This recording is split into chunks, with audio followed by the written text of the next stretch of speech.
us their PowerPoint presentation, you're able to go to that session and get that presentation. You're also able to go to the schedule and you'll see on demand. Every session this week has been recorded. And you will have access to all the recordings from every session this week for 3 months. Now, at some point, Vicki and I will be working diligently to download all 37 recordings and uploading them to USET's YouTube channel. But wanted to make sure you were aware of the attendee website. Are we able to walk through that? Okay. You can access the attendee website by going to our website, usetinc.org, going to our calendar, and going to the Best Practice Conferences event page from the calendar.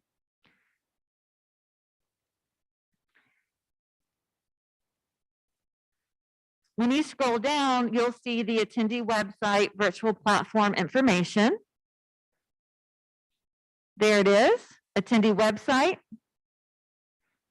Now, you have to have registered for the conference to have access to this website because it's going to ask you for your name, first name, your last name, and your email address.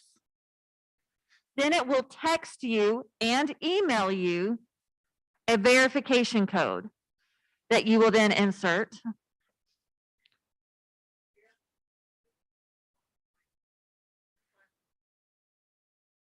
Did you put in your mobile cell phone number when you registered? If you do that, it will text you the verification code. You don't have to have the mobile app to get the verification code. So if you, when you register, put in your cell phone number and you can modify your, let us know also if you're having issues, we can fix it for you on the back end. So the verification code will be texted to you. And then there you go. This is what it looks like. You can see right now that this session is live. You can join this, they're joining the session, and this is how the virtual attendees are checking us out, okay? But up top, if you see schedule, there's on demand. And you can see all the recordings from this conference right there. If you're interested in getting a presentation, you can go to the schedule, go to that presentation, and when you scroll down, you'll see documents, and that's the PowerPoint presentation if it's been provided to us. Not every presentation has been provided to us at this point, but we're trying our due diligence to collect all of them. So we're going to go here. And when she scrolls down, the document is at the, you see the speakers. Isn't that cute? Oh, they're adorable. And then there's the presentation. So that's the attendee website. We just wanted to give you guys a view of it because you probably haven't been in it this week, we understand, but it's all of this information will be available for 3 months. Thank you so much.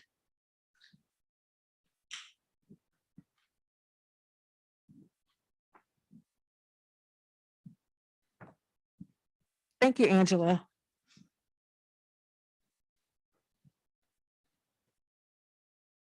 Okay, we did it. Give yourselves a round of applause for being here, being attentive, being available, being open.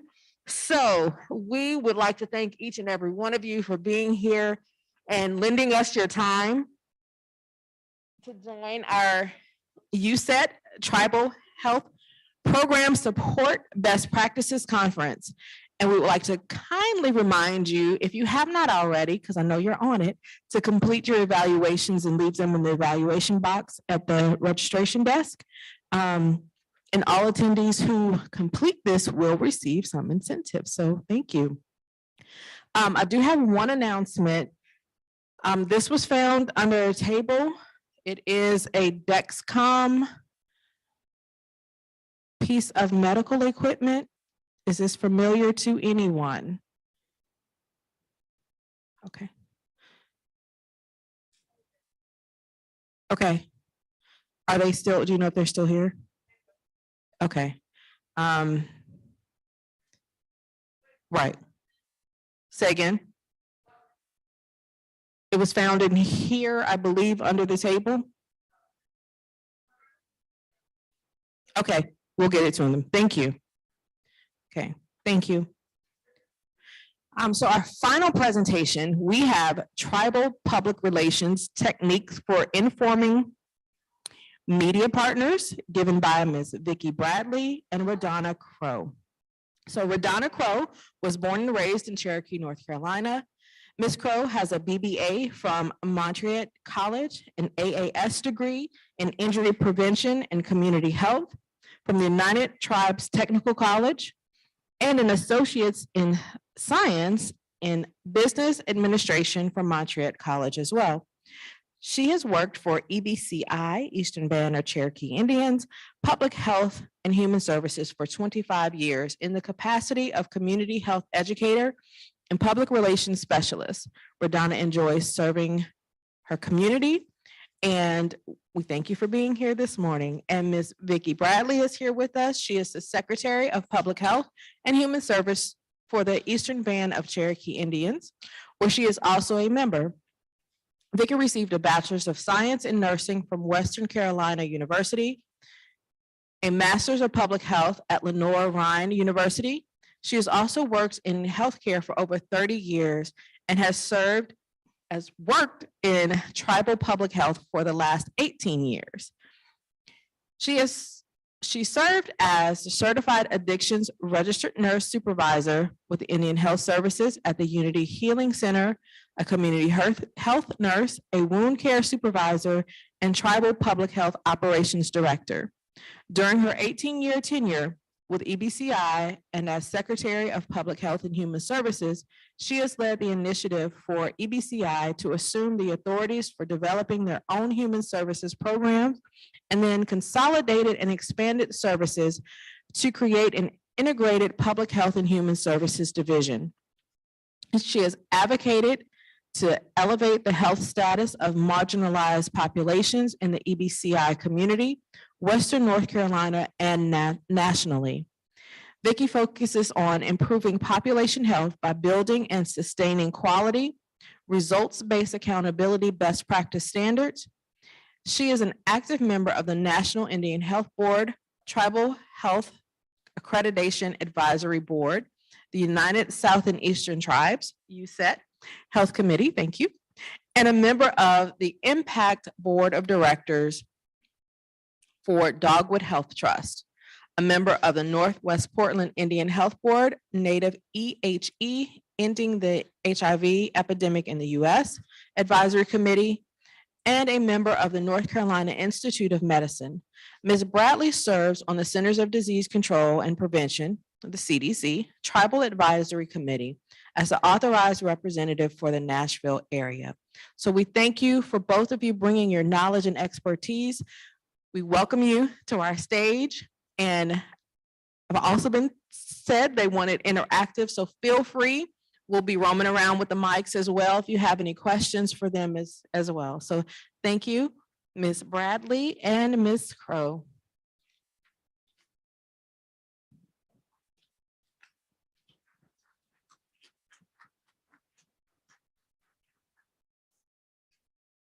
Yes, for all virtual.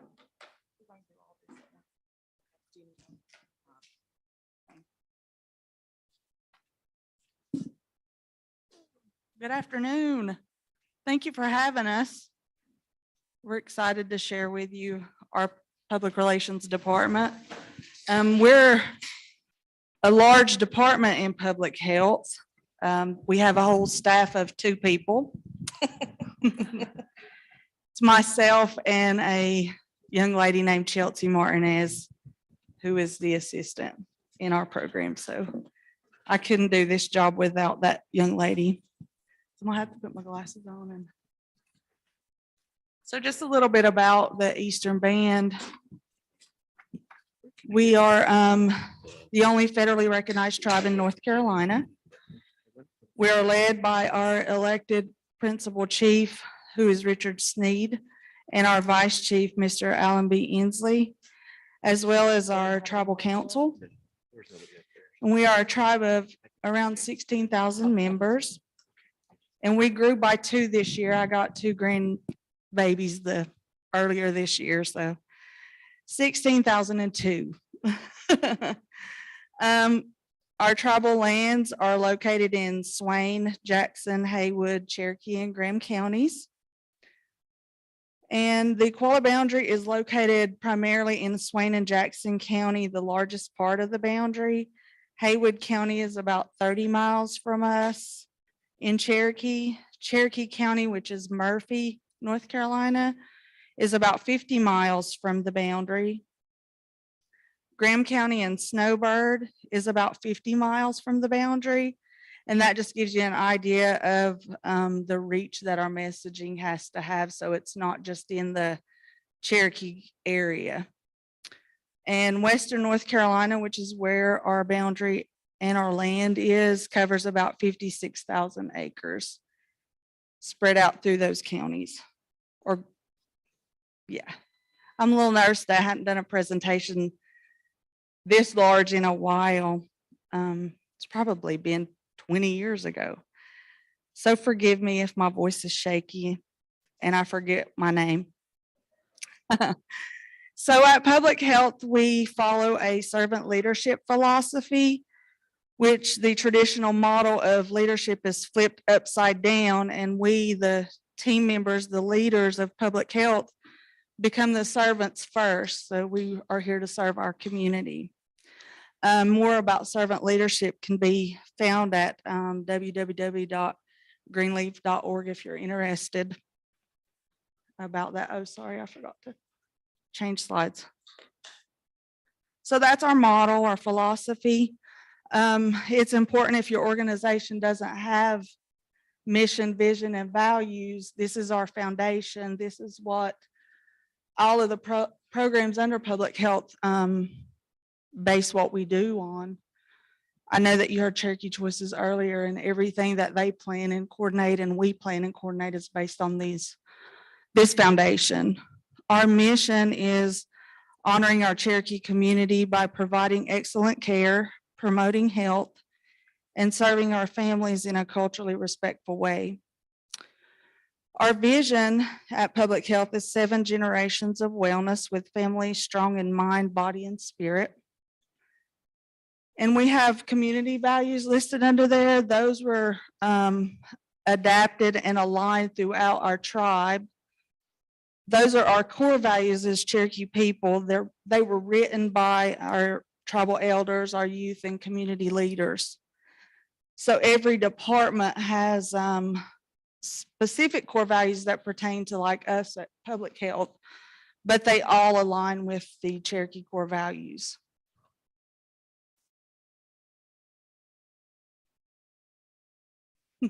I can't see the screen, so I'm going back and forth between flipping and changing slides.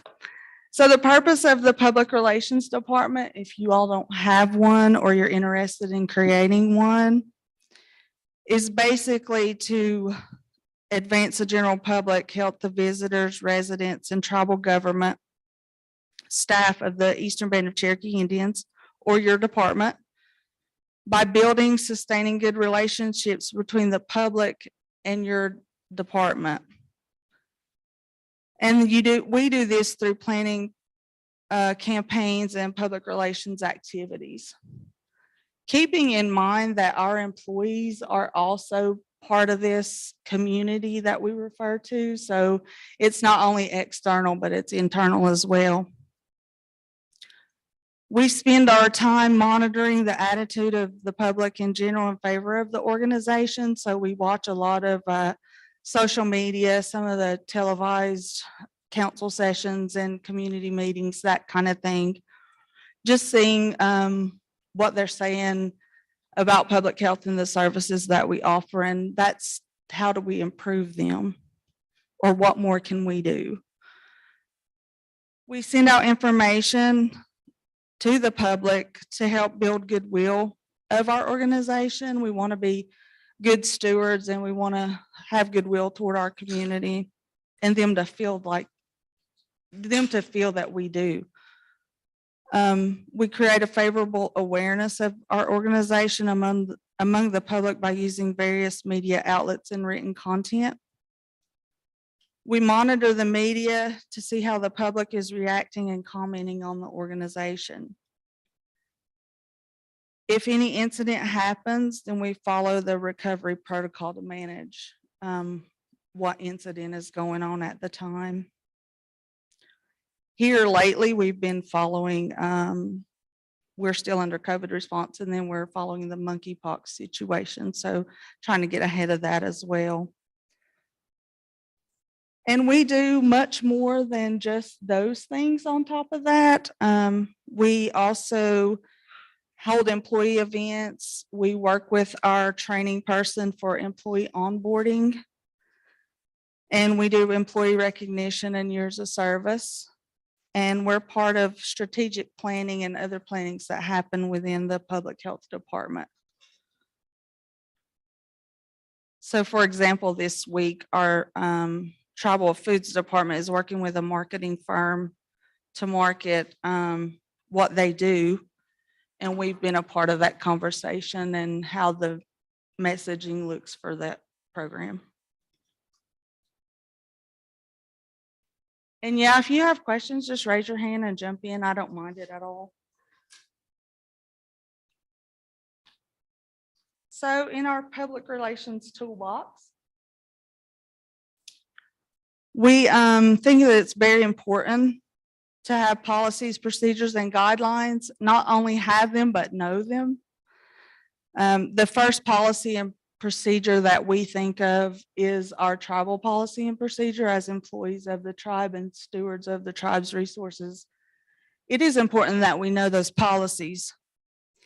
For example, when COVID first started, the automatic thing was to start getting messaging out and start telling the media what we were doing and what COVID was. But in our policy and procedure for the tribe, any and all of that information in our tribal personnel policy funnels through the office of the principal chief. So when we were contacted by the media asking what the Eastern Band's plan was for COVID response, we have to contact that department and work with that public relations representative. And we knew that because we know our tribal policy.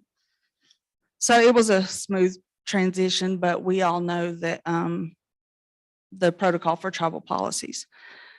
We also have knowledge and know public health policy. We're involved in the policy writing as well. So are other programs in our department. So it's important to know your immediate department's policies and procedures too. And of course, with COVID response, we had to know FEMA guidelines for emergency response. So we had to combine all three of those and figure out how to do messaging from that. All of our employees in public health are trained in incident command systems. So when we talk FEMA and processes, all of our employees understood what that meant. And we all play a part in a FEMA response.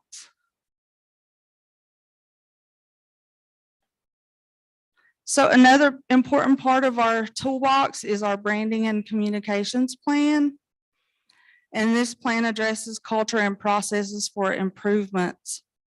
And it supports our mission and vision and values. It's a guide that assists internal and external personnel with media communications. So this guide will tell our employees our processes for communicating with the media, which is funneled through our public relations department. And it also, since, for example, we had the marketing firm come in and they created some messaging that didn't align with our branding and communications plan. So they had to go back and revamp their messaging for our programs. So you can send this guide out to any marketing firms that you may work with. It's a guide for our personnel to take when they receive requests for information. It has also in there a standard format for business cards, flyers, correspondences, letterheads, things like that. and we attached a visual for that. It also provides guidance on how to handle agency social media accounts. We have programs, I'm looking for my water. We have programs that just want to set up a Facebook page, but they have no plan for the Facebook page. So this guide helps them to review whether they need a Facebook page or not, and requires them to maintain that page and to post and collect interest and do analytics for it. We'll talk about social media a little bit later, but it is a guide for it so that your programs aren't just setting up a social media account just to have one because public relations has one.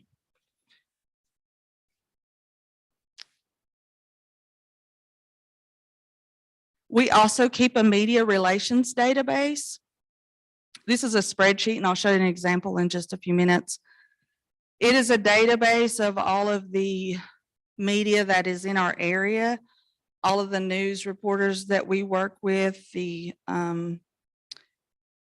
social media people in the different departments, the newspaper, radio people. It's a contact person. It'll have the media type that they work with. Not all television journalists do community reporting, and then they're all assigned to a different region. So we can instantly pull that up and see that Rex Hodge is the reporter for our area. It'll also have their title, and it's their market that they cover, say Rex Hodge, Western North Carolina, Cherokee area. It'll have an office phone, a cell phone, and an email account. And it'll also have their social media account because some of the TV personalities, the newspaper people, they will reporter, I'm sorry, I'm very casual.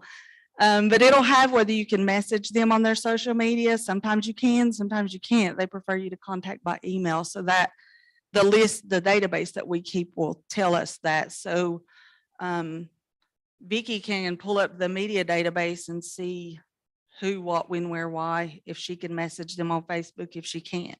So it's not just for the public relations staff, we can also share it with our team. And it's just a simple Excel spreadsheet.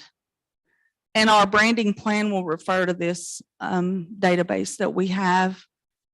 And I've color coded it based on whether it's newspaper, television, radio, like that. I know it's hard to see, but I don't mind sharing with you if you want to shoot me an email.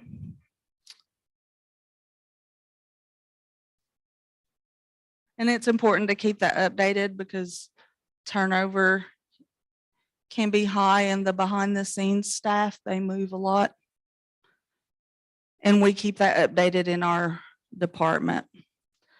Another important part of public relations that we discovered during COVID was our Joint Information Center, and we call that JIC. That is a FEMA designed center, and it's used for a public health response. We served as the public information officer in the JIC response or COVID response, I'm sorry. And that was new to me. I had never been the lead person in something that significant, that large. It brought together a lot of programs, a lot of people, and it was a little intimidating to me, but we worked it out. I learned a lot. And what came out of that was a lot of contact people in our community that I had no idea done the same, sort of the same thing that I did. So now I have resources in all these departments. And we live in a small community and you think everybody knows everybody, but we may know everybody, but we don't know exactly what they do in their day-to-day jobs. So I made a lot of contacts through doing the JIC. And I've got a little bit more information about the JIC if you're interested in learning about what we done. And it's basically partnering programs, agency assigned, and we were assigned as the public information officer. And it was tribal, state, and county people that we made contacts with. So it was really neat. So what we done with JIC, and I'm just bouncing back and forth with COVID, that's the most recent response that we've had and that we've used JIC for. We created a website that was specifically for COVID so that everyone could just go to one place and find all the COVID information, which is still standing today. We created a COVID dashboard that we sent out to our community. We pulsed lots of information out, made lots of contacts. We could use our JIC contacts to do up to the minute information out to our community. Having a group of 20 people pulsing out the same message is very beneficial in any response.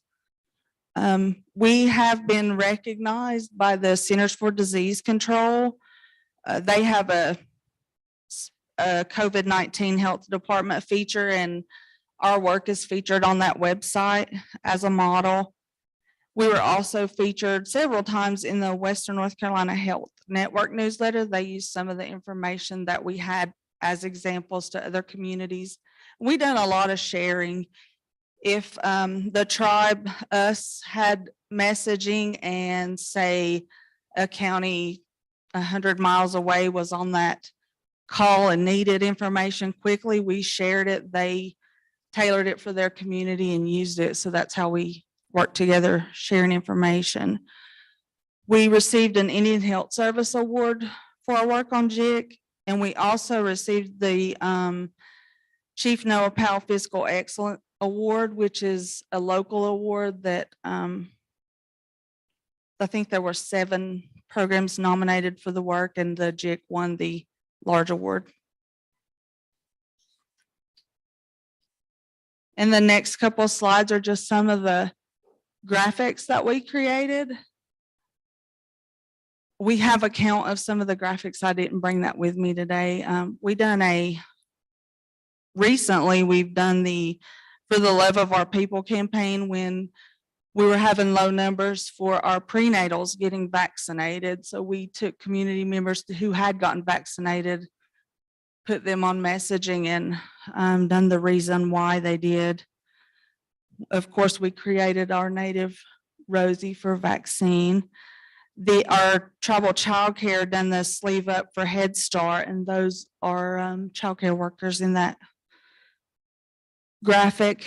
And on your far right is a picture of the cover page for our COVID response website. And then as vaccine increased to our teen population, we partnered with the North Carolina Department of Public Health and Human Services and done the My Spot campaign, and we used our teens, and they were featured on the DHHS social media account.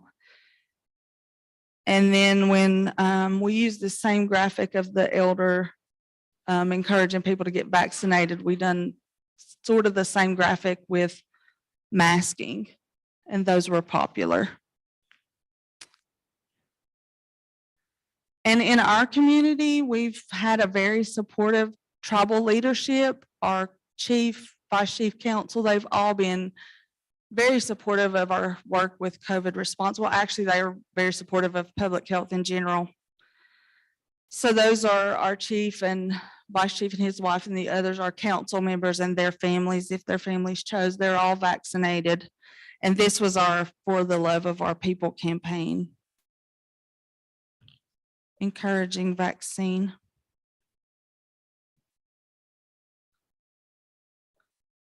And a tip, if you want to do anything with your tribal council and you have male council members, contact their wives.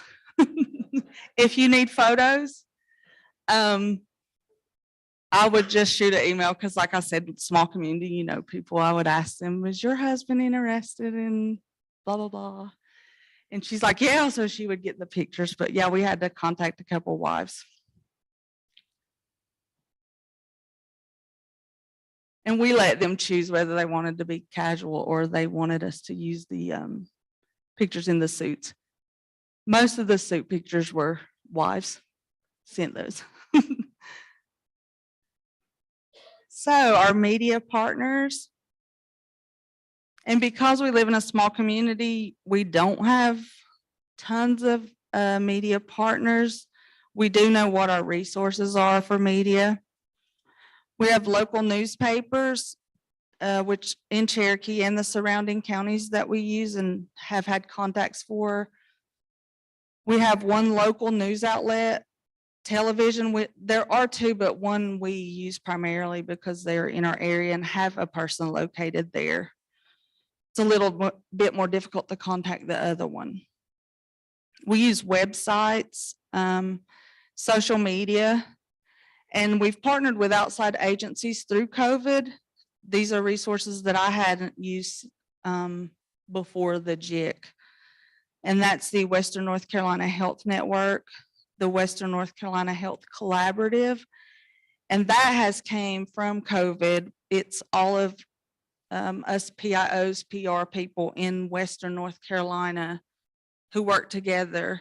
Sometimes in North Carolina, I don't know if they forget or just don't realize that west of Asheville, there is this whole community group of people, the forgotten people of Western North Carolina or of North Carolina. So we all partnered and we're all in public health and we created messaging and now we all meet monthly and we've started talking about monkeypox now. So that's a great thing that's come out of the JIC. And county health departments, I've made contacts with health departments since COVID that I had never had before.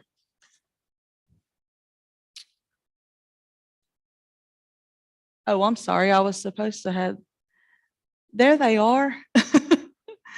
That's all, everything I just said, sorry. I must have gotten excited. So newspapers, and these are all local pictures. That's what our trout derby, we just had a trout derby last weekend, and that's the number of little guys fishing that we have first weekend of August. Shameless tourism plug. Our local newspaper that we use and have worked with as far as I can remember is the Cherokee One Feather. It's an active weekly newspaper. It was founded in 1960. I left off I think it was 1968. Sorry, that's my typo. It's owned and operated by the Eastern Band of Cherokee Indians. It's based in Qualla Boundary in Cherokee, North Carolina. It's our most used publication. It is online and printed. The printed issue is now free. So you can go online and view that. Other newspapers that we've worked with, and I have worked with these since I've been at Public Health, is the Graham Star. That's in Graham County. Like I said, I told you about how far they are away. This one's the 50 miles away. So we utilize it to get messaging to tribal members in that area. It was founded in 1955, has a circulation of 2,500, and it's a weekly publication. And I forget to do that again. I should have let you all. The Cherokee Scout, it's in Murphy, North Carolina, which is beyond Graham County. We use it often. Their reporter, if they know that we have an event close, like in Robbinsville or in that Murphy area, the reporter will come out and report on the story too. So they're real good to work with us. It was founded in 1889. It has a circulation of 6,000 plus. It reaches 70% of the county's households, and it's a weekly publication. The Smoky Mountain Times is in Bryson City, which is about 10 minutes from us. It was founded in 1883, and it's a weekly publication. And the Silva Herald is about 20 minutes from us. It was founded in 1926 and is a weekly publication. And those all are listed in our database. And other newspapers during COVID, we actually were in contact with Indian Country Today. It was founded as a Lakota Times newspaper in 1981. It became Indian Country Today in 1992. It's an independent nonprofit multimedia news enterprise, and it covers Indigenous peoples' news and events. So they were, keep forgetting to do that. They kept in contact with us about numbers, and they covered all of Indian Country during COVID. We also have the Smoky Mountain News. It's also an independent newspaper. It has a circulation of about 16,000, and it's a weekly publication.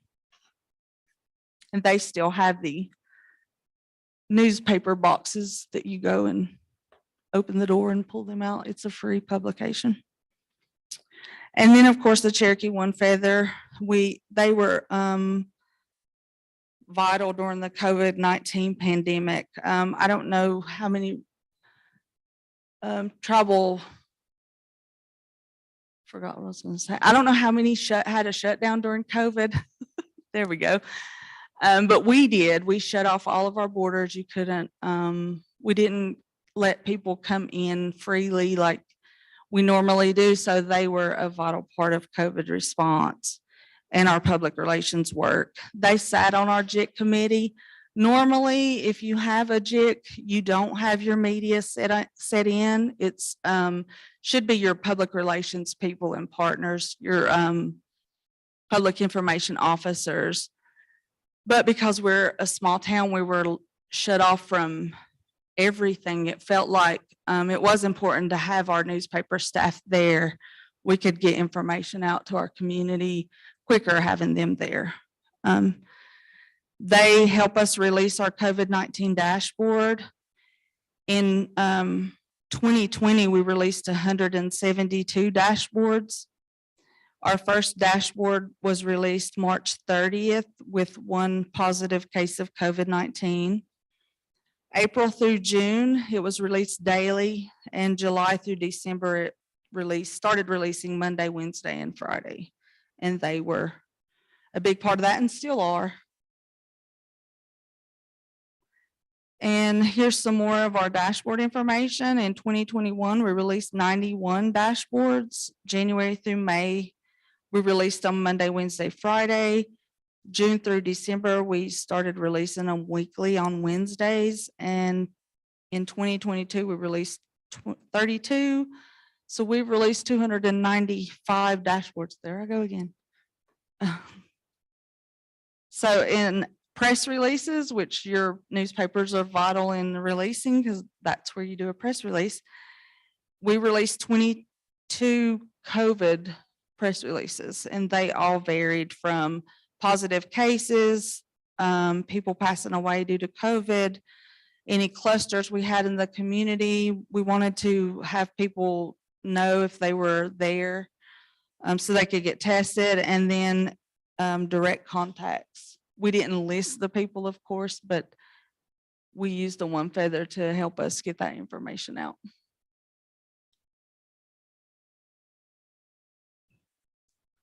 So get to know your newspaper people. And television. Throughout COVID, we always joke that our local news only reports bad when something bad happens on the boundary, but during COVID, they really helped us release information that was helpful and useful that we were happy to have them come and help us with. Our news station, 13 WLOS, they have a reporter stationed in Haywood County, which is about 18 miles from Cherokee, so he could get there quickly. When we were shut down, we gave him a press pass so he could get in, and called the security gate to let him in. We have a local station, it's Channel 28, and it's a tribal television station. They air tribal council committee meetings of council, things like that, town halls. And we use that to release COVID information. We do still use it on occasion, but they replay sessions of council. So they usually don't run during the times that people need to see them. So we use it, just it's not as effective as, say, the newspaper. Our tribal communications department, we had not worked with them a whole lot until COVID. It's a tribal program. They create video content and they're capable of streaming live to the channel 28 that we use. So they have been very important as well, helping us create professional videos and graphics. And we still work with them today. We're working with them actually right now doing a vaccine campaign using our local babies, teens, elderly. So watch our Facebook. That'll be coming out hopefully by the beginning of next week. Radio.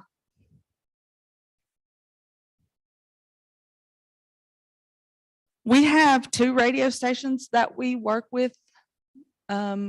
Majority of the time they're free to us, and they had offered their services to us. They come in and they do the football games. So if we need announcements while they're running the football game, they're happy to help us with whatever we need. And we don't just use them for COVID response. WNCC 104.1 FM. We've built a relationship with their broadcaster, so we know him and have spoken with him, seen him many times. He follows our Facebook page, which is an agreement that we worked out with them, and he makes his announcements based on what we're posting. The WBHN 1590 AM, they do the same thing. They follow us on Facebook, and then they make announcements based on our posts.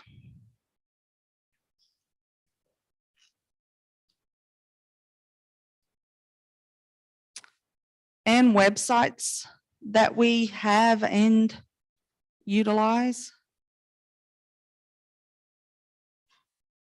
The really cool thing is that we created all of this stuff during COVID, and now we use it, just turned it into public health. So it's brilliant.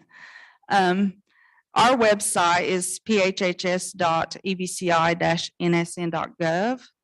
And it's accessible to your PR team. This is something that is very important in your public relations, is make sure that your staff have access to change and update your website. We have paid like marketing firms to create a website, but we had to go through a webmaster and wait on them. Sometimes our webmaster was on vacation, didn't have like up to the minute resources to change your website. So if you're gonna have a website, you should have people that could input information instantly. That would be a recommendation for that. If you're in a contract, wait till that contract ends, do your own. Ours was done through our communications department. We have access to ebci.com. It was accessible to us through their webmaster, but that webmaster was on our JIC, so that was easy. Now we can still use that. We don't have access to it, but we send it to that department and they will post it. So it's not, I don't send him like up to the minute news that I need posted on ebci.com unless I know he's in the office, and then I'll send him an email to do that. And he's easy to work with. And then this is our COVID response website. It is still up, and it was created during the pandemic. It was a central web location, and it has local, state, national information on it. There's links that you can click. It's got a live Twitter feed on there. It's a really well done. Our epidemiologist put that together for us. And it is also maintained by PHHS, so he can update instantly on that as well. The fun stuff, social media.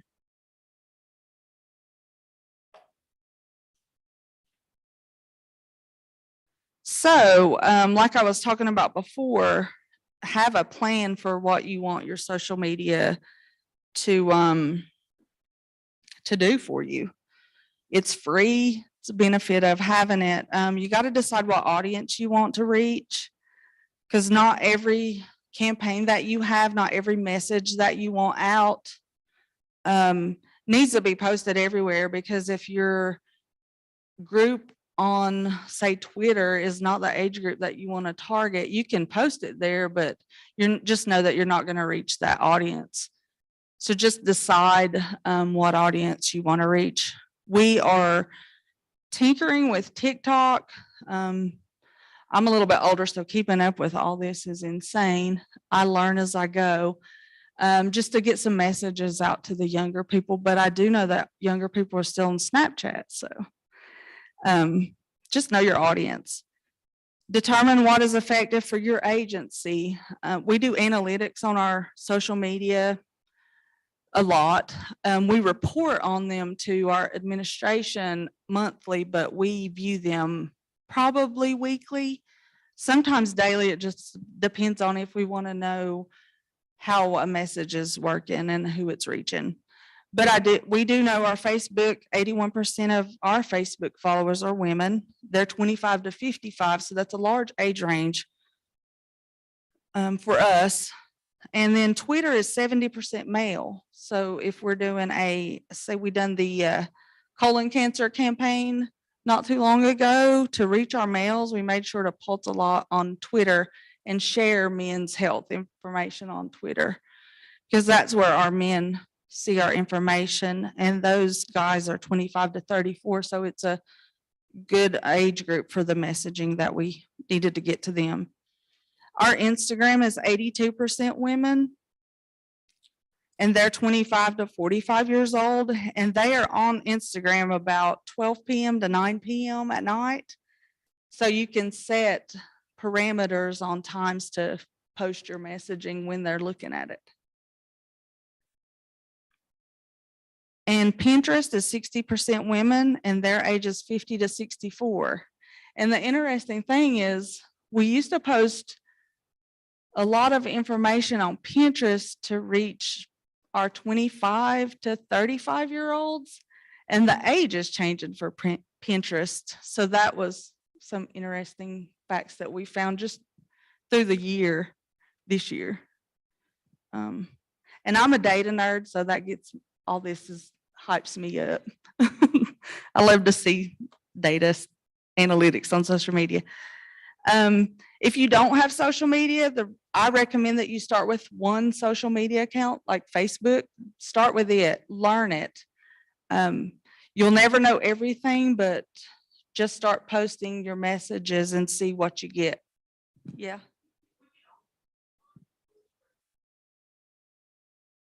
If you're not familiar with using the other ones, I would start with Facebook.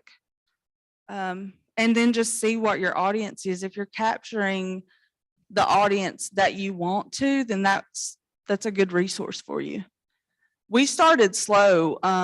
Facebook, when it first came out, we had an intern, and she actually set up our Facebook account. I had no idea how to operate it. So find a young person if you're not familiar with it, and set it up as a business account. I didn't put that on here. If you don't do it as a business, it will not give you the analytics. And it's safer to set it up as a business because it's your department and it's not connected to you personally. So just a tidbit. Yes, you can take down comments. We have a disclaimer on ours, and I didn't mention this, but it's a photo album of our disclaimers, any information that needs to stay there, stating that we can remove your comments at any time. We have that right. We can remove photos. We monitor that. And then if there are any questions, you have that backup documentation posted there as an album all the time. And just remember, anytime you update that in your department, to go in your Facebook and update that album. That's the only one that'll allow you to leave it up. Now you can post it periodically, disclaimers, if you need to. So with one Facebook account, if you have a small department like us, I am fortunate I have a millennial that is on my staff or team, I should say. So she's really good at learning this technology. And you can manage one efficiently when you get when you learn all about that one and start another one if you want to. You don't have to have a lot of them to be effective. Training is important. There are social media trainings out there. I go to one through Reagan every year, and they have the Disney bloggers and Disney social media people there who do presentations. I've learned a lot going through those trainings because it changes so much. It helps you keep current. I'm hoping that they do Disney food blog and Disney parks have started doing TikTok. So I'm hoping this year they'll come out with some information on how to use TikTok to do public health marketing effectively and who that market is, because it's kind of a new app. And learn how to do the analytics. When you start Facebook, it's just not about posting, it's about learning those analytics and who's seeing your page. Now, I will tell you, Facebook's analytics have changed a lot. So we can't pull a lot of the information that we used to be able to pull. It's a protection with the influencers and stuff, and of course, child mental health. So unfortunately, we need some analytics for departmental purposes, and they've taken a lot of those away. So just use what you can. We don't pay for any of these apps. We don't pay for any of the analytics. Know your company's policy for social media. We've had to write policies. Those are in our public health policy. They're in our branding strategy. Just make sure that your employees know those policies because you're always representing your brand, your department. And the number one rule is keep it simple. Keep your media, your name simple. Ours is EBCI PHHS. It's consistent across all of those. You don't want to name them some crazy name or change it up. And we've had to, it's not up here, but we've had people, one of our policies is that if a program starts a social media account, you've got to give your public relations people access to that account. And that is because we had accounts that people set up, but then they left the program. So we had no usernames, no passwords, no way to take it down. And if you don't get those down, though, if it's a disgruntled employee, they can sabotage your department on social media acting as you. So it is important that you have access to that. If I leave, the other girl that I work with has access. So she would take my name and everything off of that as soon as I left. So just make sure that you have that in place. We still have those, and you can report them to Facebook to have them removed, but they're not always removed as fast as you want them to be. So just keep that in mind. I wish that we had that policy when we started social media, but sometimes you just learn things as you go. But those are our social media handles if you want to follow us.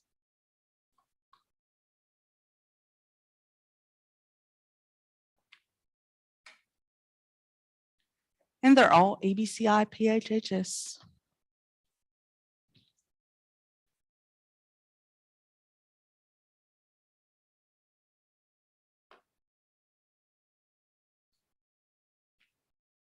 And that's my little grandson. Had to use him. I miss him. And some other things, use what you have locally. We've used our Manna food bank boxes to insert flyers. Simple, didn't require any technology other than copies. We use community clubs. They distribute printed flyers. Our community clubs also have social media, so we've made contact with them. They share our information just to reach more people. Our One Feather office also shares our social media posts, or we'll send those to them. Our elected officials' social media accounts, I have no shame in asking them to post things. It is good to keep them informed. We do a report from PR through our health board every month.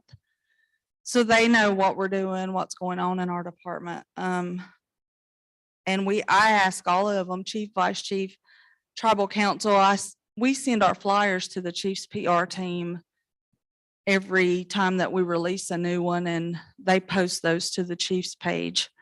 I have text groups with the tribal council and keep them updated. It's mostly COVID response right now. That's what they're interested in learning. Or if we have some large community event that we want promoted, I will also just ask them if they can share it. And they have not ever said no. And we have a digital billboard in town, and that's been really popular. We use billboards, but I feel like they're just little tidbits of what you need sent out. And then we use email listservs, and how we done prior to JIC. We do the tribal workforce, Cherokee Indian Hospital, a program called the Boys Club, the casino, Cherokee Central Schools, and our county schools. We send them an email, and then they share it with their employees. So you can reach a few thousand people just by asking them to share with their listserv people.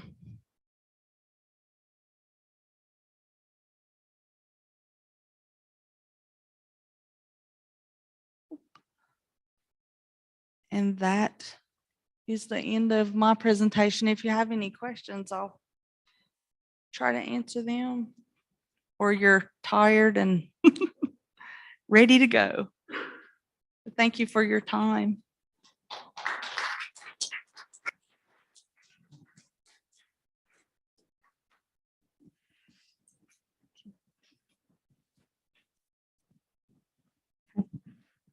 On behalf of USET, we want to thank you, Ms. Crowe and Ms. Bradley, for being here to support her. And we'd like to present you with a gift of thanks. I'll let you come down. It's okay. And to all of you, thank you so much again for being at our Best Practices Conference. Of course, we do this for you. In my language, our language, we say, Kamotum. How may we serve you? What can we do for you? And this is what we wanted to hear from you all. Your evaluations will provide that feedback for us. You have our numbers that you said, all of our department staff that were here. Thank you. We are in position to serve you better, to help promote your programs and your tribal nations, and to strengthen all of our communities. So thank you. You all travel well, travel safe, and we will see you next time. Thank you.